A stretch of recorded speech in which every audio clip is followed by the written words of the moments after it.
थोड़ा और डीप पढ़ेंगे तो वो ये भी कह रहे हैं कि कट भी होगा, पर उस पर अभी हम बातचीत नहीं कर रहे। तो इन्होंने क्या किया है, जैसा कि मैंने आपको 2 दिन से लगातार कह रहा हूँ कि कोई चॉइस इनके पास की रेट हाइक करें, कर ही नहीं सकते। इकोनॉमी बहुत बैड शेप में है यूएस की। तो बिल्कुल वही बात उन्होंने कही कि जो काम हमको करना चाहिए था वो बिना मेरे करे बॉन्ड यील्ड कर रही है, तो मैं क्यों बढ़ाऊं। प्लस उन्होंने कहा कि देखिए इस समय अभी भी जॉब मार्केट बहुत हॉट है, जितना हम चाहते हैं अनएम्प्लॉयमेंट 3.8 से कहीं ज़्यादा, कम से कम 5.5-6% होना चाहिए, वो 3.8% है। तो इसलिए इकॉनमी हॉट है, सब कुछ ठीक है, रेट हाइक का क्वेश्चन लॉजिकल है, लेकिन इस समय ये पूछना ठीक नहीं है क्योंकि बढ़ा देंगे तो बहुत दिक्कत हो जाएगी और हम उसका इम्पैक्ट देखना चाहते हैं। तो इसलिए उन्होंने रेट हाइक नहीं की। फिर किसी ने ये भी उनसे पूछा कि क्या कट होगा क्या, बोला ये तो बिल्कुल गैर वाजिब सवाल है, ये तो पूछना नहीं चाहिए आपको क्योंकि ये डेटा तय करेगा। लेकिन आगे कट उनकी अंडरटोन में इसलिए मैं कह रहा हूँ क्योंकि जिस रफ्तार से वहाँ के इकोनॉमिक इंडिकेटर्स नीचे जा रहे हैं वो बहुत ही खतरनाक स्थिति में 2-3 महीने में आप देखिए कि वो सिचुएशन बन जाएगी कि उनको रेट कट करना पड़ सकता है। ये इसकी अंडरटोन है। इस पॉलिसी को इस लिहाज से समझिए। अब जैसे ये फैसला उन्होंने लिया, अब देखिए कुछ तो किया नहीं, उन्होंने पॉज लिया ना। बॉन्ड यील्ड देखिए क्या बुरी तरीके से गिरी है, 10 साल की, 2 साल की, 30 साल की, सारी बॉन्ड यील्ड 5% से नीचे आ गई।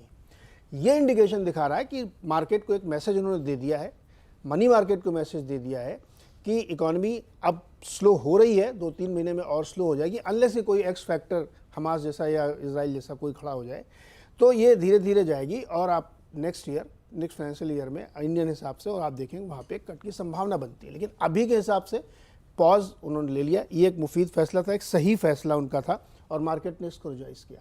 एक बढ़िया रैली अमेरिकी मार्केट में बनी और सारे इंडाइसेस ऊपर जाके बंद हुए। सपोर्ट के दौर में क्रूड में भी आया जहाँ पे $85 के आसपास स्टेबल कर गया है। अभी पता नहीं वहाँ पे क्या होगा खाड़ी में, लेकिन वो बना। तो फेड ने बिल्कुल क्लियर मैसेज दे दिया है कि पॉज रहेगा, बढ़ने का आप कोई सवाल नहीं है, कटने का इंतजार करिए और अगर इकॉनमी ऐसे ही गिरती रही तो आप जून की बैठक में कट देख लेंगे। ओके, तो एज एक्सपेक्टेड पूरा बाजार वैसे ही मान के चल रहा था, 95% प्लस था कि ये पॉज होगा। तो 11 back to back rate hikes के बाद ये दूसरी मीट आउटकम आ चुका है जहां पे फेड ने स्टेटस को मेंटेन करा है, दरों में कोई छेड़छाड़ नहीं करी है। और स्ट्रीट तो अब ये मान के चल रहा है कि शायद 2023 के लिए तो हो गया है, पूरी तरह से हो गया नहीं हो गया, 2023 के लिए तो हो गया है। पहले तो हम मान रहे थे नवंबर दिसंबर में एक हाइक आएगी, अब लार्जली सब मान के चल रहे हैं दिसंबर में भी कुछ नहीं करेगा फेड।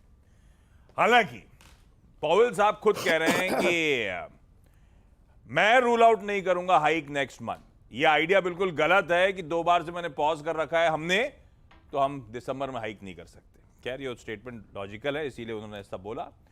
हायर फॉर लॉन्गर एक कंसर्न है ना कि दरें ऊपर ही रहेंगी लंबे समय तक। पॉवेल साहब बोले कि अभी इन्फ्लेशन को सस्टेनेबली 2% तक लाना is a long way to go, यानी कि वो हायर फॉर लॉन्गर तो अभी चलेगा। एक सबके जहन में रहता है रेट कट्स को लेकर। पॉवेल साहब कह रहे हैं अभी तो हमने कंसिडर भी नहीं करा है, इवन डिस्कस भी नहीं कर रहे हैं रिडक्शन इस समय, कुछ मत सोचिए इस बारे में। ये उनके स्टेटमेंट्स। बाजार का आकलन दिसंबर के लिए तो कुछ नहीं, और कई लोग तो मान रहे हो गया जो फेड को करना था। अरे आपने इंटरेस्टिंग बात करी भाई, ब्याज दरें खुद ही बढ़ बढ़ के अपना काम कर दे रही, हमें करने की जरूरत क्या है। तो इससे सिस्टम में हाइक्स अपने आप हो रहे हैं, फेड को इंटरवीन करने की जरूरत ही नहीं है ना। अच्छा, तब और आपकी सेकंड प्लेट अब इंपॉर्टेंट हो जाती है। कल यूएस के बाजार फ्यूचर्स कहां छोड़े थे, आज भी कल अच्छा मूव बना। आज सुबह भी फ्यूचर्स 1/4 से आधे % की मजबूती के साथ ट्रेड कर रहे हैं, तो मूड तो अच्छा है। पहले डाउ तब और अब की पहली दिखाई है, इक्विटीज की दिखाई है। जहां डाउ छोड़ा था या तीनों बेंचमार्क जहां छोड़े थे, सब उसके ऊपर आपको इस समय सुबह सुबह कामकाज करते हुए नजर आएंगे। तो ये तेजी डाइजेस्ट करनी है और कंफर्ट और मिलेगा जब ये प्लेट फ्लिप होगी। वो जैसे इन्होंने मेंशन करा था, मैंने सिर्फ रखा है 10 साल की बेंचमार्क। 10 साल की बेंचमार्क बढ़िया कूल ऑफ हो गई है फेड के उस आउटकम के बाद। डॉलर इंडेक्स कूल ऑफ होता हुआ आपको नजर आएगा। ब्रेंट तो खैर 85 के आसपास ही था कल, आज भी वही कंसोलिडेट करता हुआ, सारे वेरिएबल्स कंफर्ट में आते हुए। लेकिन हमारा जो पुल बैक था थोड़ा सा शॉर्ट लिव्ड था। हमने जो देखा था, जरा निफ्टी के समीकरण दिखाइएगा। पुल बैक आया था फ्राइडे और मंडे को, उसके बाद पिछले 2 ट्रेडिंग सेशन से ले दे के दबाव ही भारतीय बाजारों में देखने को मिल रहा है। और परसों मेरे ख्याल से वो 233 के इंट्राडे हाईस और उसके सामने कल का क्लोज 18,900 के नीचे जाता हुआ। तो 2 दिन में अच्छा खासा दबाव, ऊपरी स्रोत से तो अच्छा खासा दबाव बना। लेकिन आज सारे समीकरण बदलते हुए, मानस मूड माहौल बढ़िया है, इनके संकेत अच्छे सुनाई पड़ रहे हैं। ऐसे में एक तगड़ा गैप अप अगर हो रहा है तो मेरा अप्रोच क्या रहेगा? मान लीजिए 100-150 पॉइंट के आसपास का उछाल आने वाला है आज 9:15 बजे।